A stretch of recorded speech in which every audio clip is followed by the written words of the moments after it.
Hi guys, this is Hava. Welcome back to my channel. I was going to do a huge collective haul and then I probably have a lot to say about these products, so I'm just going to do Etude House products and then other products will be in another video. And without further ado, let's just jump in. So I'm going to start with this very overdue collection, and it's the Pink Skull collection. The first product from the collection is Pink Skull Color Eyes PK001 Lovely Skull, and it is a palette of 9 eyeshadow colors. So we have 1 shimmery, glittery sort of color, 2 shimmery colors, and 6 basically matte colors. I think some of them are slightly satin, but they're just as good as matte, so I'm just gonna say they're matte. So here are the colors. This is Twinkle Pink, Lovely Pink, See-Through Beige, Antique Brown, Sugar Skull Pink, Rose Pink Brown, Romantic Brown, Velvet Brown, and Leather Brown. And they're alright, they're well pigmented. I'm wearing these shadows, some of these shadows on my eyes right now. On the base shadow, I have the Lovely Pink, and then just on the outer corners I have this very fuzzy blended area with Rose Pink Brown, which I think is an amazingly lovely muted pinkish brown, like dusty rose kind of color. And then on my brown eyeliner I also layered Velvet Brown, which is a shimmery sort of like reddish brown. So I have those colors. On the bottom I just have a little bit of each color. Inner highlights is the Twinkle Pink. Just on these colors, I think Etude House could have done a better job with Twinkle Pink because it's not twinkly actually. I don't know, it's like, I'm just not a fan of this color. It's a bit shimmery, it's got a bit of opalescent pink shimmer, but I just think that they could have done a better job. I love matte Etude House eyeshadows. I'm just not so sure about the glitter colors. They're always missing something, so yeah. So although this color is okay, I love the matte shadows. I love that they actually added the yellow, so you can always mix the yellow with these other pink colors just to tone down the pink. So I really love that. I'm not sure how this pink can be pulled off, to be honest, because I'm more into like day appropriate makeup looks. But I think this middle color is actually a very pretty blush color as well. And you know, with the right color combination and you know, right amount of eyeshadow here and there, I think this is a very versatile palette. You can go from a very natural look like this to a very heavy smoky eye, very colorful and very punky, if you want to say. So it's okay, it's just that for me, on my eyes, Etude House eyeshadows tend to go a bit dull after a couple hours, maybe like 3 to 4 hours. The colors sort of go like muted, so a pink color would go to like a brownish coral-ish color, so like the color sort of dies on my eyes even with eye primer on. I don't know what it is, but that's what happens with Etude House eyeshadows with me. But if you find that Etude House eyeshadows last long on your eyes, I think this is definitely a very good color combination for both newbie and, you know, more experienced makeup geeks. So why not? I actually do think that this is a pretty decent palette if it weren't for the long-lasting problem, you know. So yeah, so that was the Pink Skull palette, and then I have 2 mascaras from this line. Lash Perm Curl Fix Mascara in Funky Pinky Brown, which is literally a pinkish brown. But it's not that pinkish actually, it's just like a very milk chocolate kind of color. And it has the same old mascara wand, long and sparser on the top and shorter and more dense at the bottom. I'm wearing this color right now. They're just plain brown mascara, and you know, I've already reviewed this formula. They last long on the eyes, they keep the curls, they never smudge. However, with the previous mascara that I owned, which is like the same, I felt that after a few months these formulas change a little bit and that long-lasting smudge-proof quality sort of dies down. So it did smudge after about 5-6 hours. I mean 5-6 months. Black mascara did pretty easily smudge with like slight panda eyes. So I think that you should really change your mascara pretty often, especially with these ones. And yeah, and this one is a black one, Lash Perm Curl Fix Mascara. This is the Long Lash edition, which I think is a pretty recent edition of the formula. What I love about this is that the wand is finally not as annoying as the original one. So it's this very like densely packed straight mascara wand, and the formula has thingamajig fibers to lengthen the lashes, and the formula as usual is very long lasting, keeps the curls up, and thanks to the renewed wand it's not clumpy. There's less mess when I apply it, so yeah, I really enjoy it.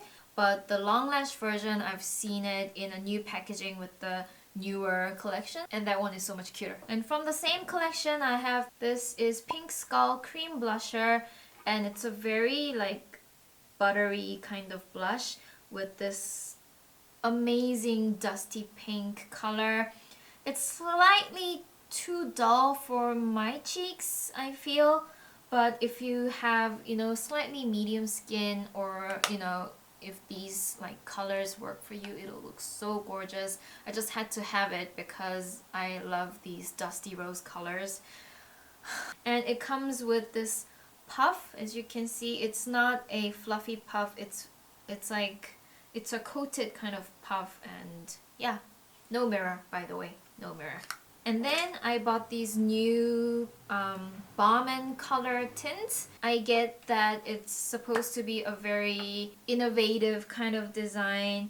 About 65% of the crayon is the base color, and then about 35% is the gradient color, the highlight color for the gradient. With this number 9, the base color is, it's like a creamy matte lipstick. The deep color, the cherry color or whatever, the coral color, is a slightly more glossy kind of formula.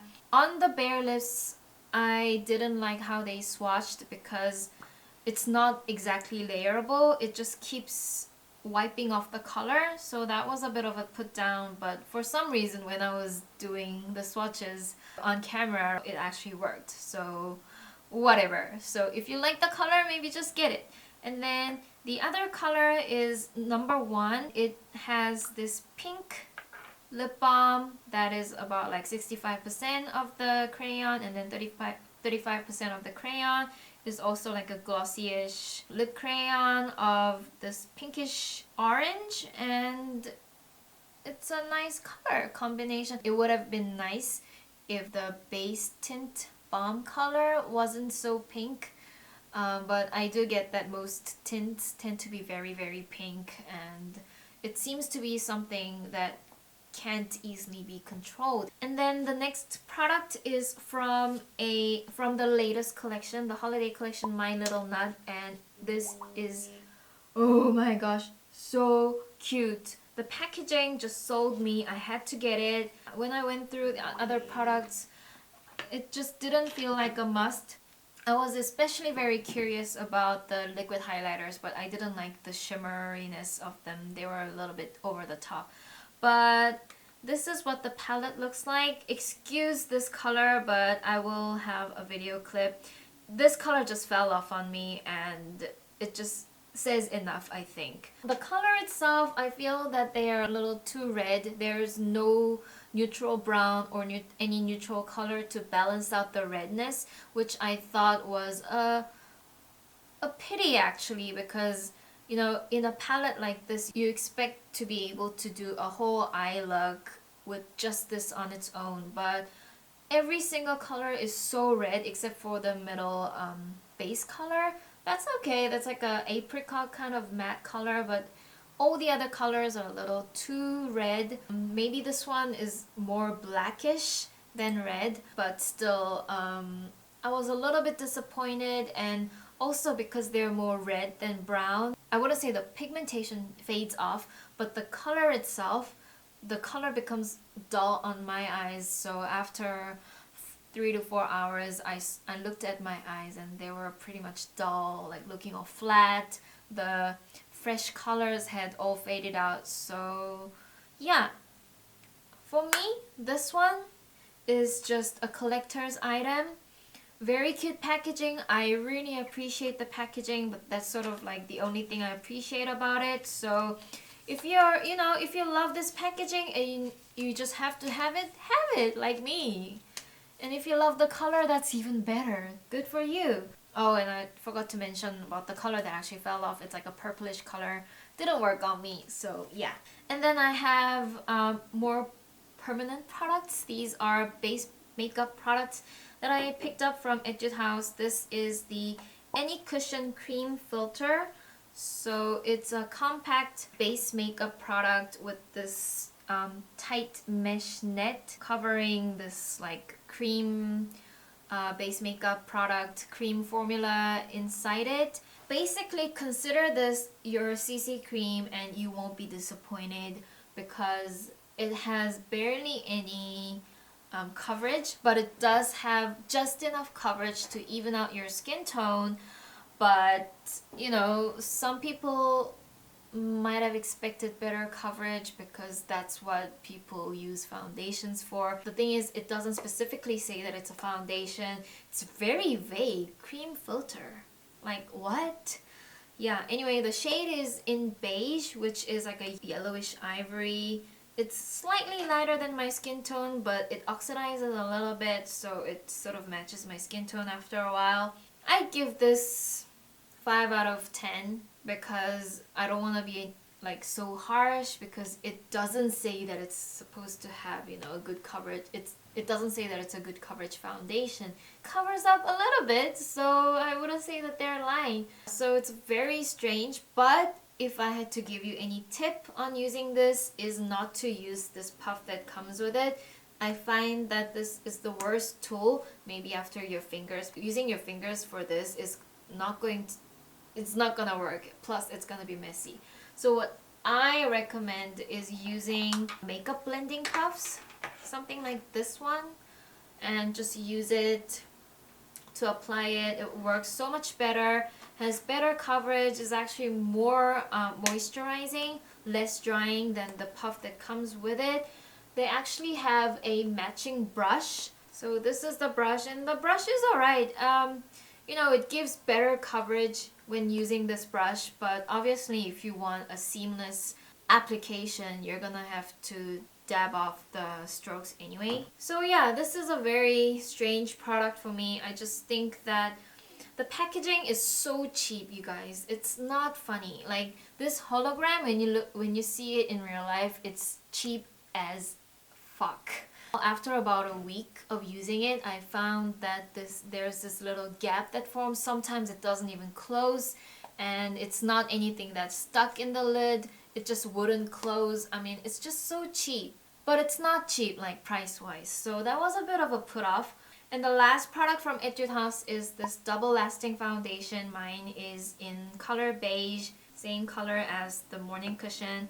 It's a very long-lasting product. Pretty drying. I wouldn't use it in this winter unless I mixed it with a more moisturizing makeup primer, makeup base, SPF, whatever the heck. But it's a nice color, nice coverage, yes.